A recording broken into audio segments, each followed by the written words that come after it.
Hello everyone, my name is Jonathan from the Solo Leveling team. So today I'm going to present you my energy demand forecasting for the Datathon Lab 2 assignment. First thing first is the datasets. The datasets are the consumption of energy in hourly rate, and the task given to us is to predict the energy consumption 5 hours in the future. So the first step is to do the data pre-processing. So what you can see here is my Smojo code that I used to show the basic statistic of my data and the method that I used to normalize my data.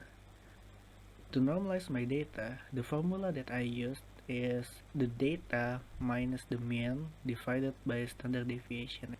And the code here is the one I used to make the persistence and show the persistence of the data. The next step is data windowing and features engineering. So A5 here is actually the T plus 5, which means that it is the data 5 hours ahead. It will be our actual, and we use A0 as Y0 because we're using a difference network.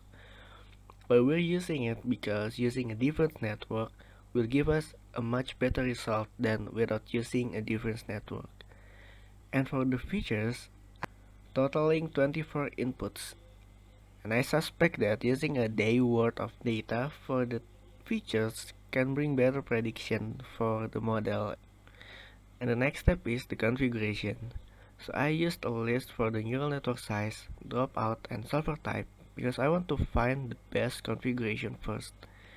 So my configuration is as you can see from the screen. The next step is the network. I used 4 layers for my neural network because it gave me the best result with our datasets. And I used dropout for the first, second, and third layers and not in the fourth layers. Because using the dropout for all of the layers, it would be an overkill and our datasets will lose its meaning and our model will not be able to train properly. And for the solver, I included the wake decay and regularization type. We will see later on that by using wake decay and regularization type, our model will have a much better result. So this is our basic statistic data. This number here is the persistence that I got, and this number will be our benchmark for the model. Now this is our training and test losses by iteration. So as you can see here, our model stopped at around 3000 because we're using early stop. That means that our model has worked for the best of its ability and it stopped at this iteration.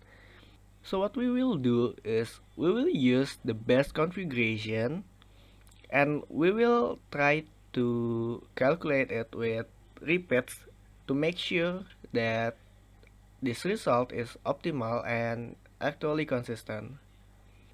Now this is the training and test losses by iteration with using one configuration and 20 repeats.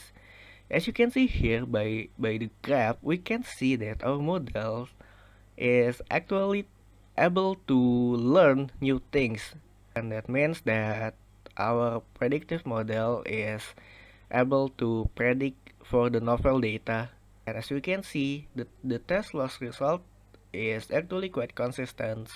And of course, our model has already beaten our benchmark by a lot of margins. Now this is the training and test prediction. You can see here that we have a good percentage of prediction. And here is the plot of our actual versus training and test prediction. And as you can see here, our plot has a linear correlation with a very narrow band between them. That means that we have a good model. And this is the lag correlation with peak on 0, and that is what we want to achieve.